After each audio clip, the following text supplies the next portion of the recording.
இப்போது நம்ம ஒரு ராஜா கதையை பார்க்க போகிறோம். அந்த ராஜாவுக்கு பூனைனா ரொம்ப பிடிக்கும்.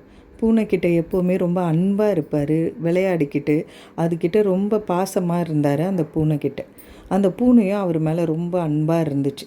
அந்த பூனை தினமும் ராஜா கூட தலையில் விளக்கு வச்சுக்கிட்டு வெளிச்சம் காமிச்சிக்கிட்டு ராஜா கூட நடப்பாத போகும்.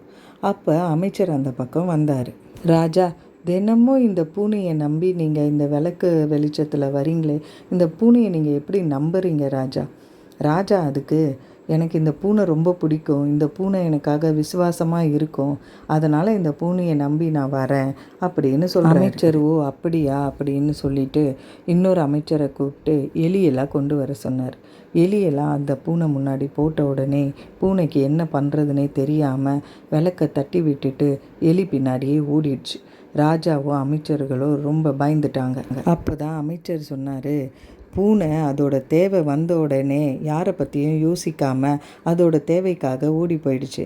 இதே மாதிரி தான் மனுஷங்களோட மனசும். நம்ம யாரும் நம்மளுக்காக இருப்பாங்க அப்படின்னு சொல்லிட்டு நம்பக்கூடாது.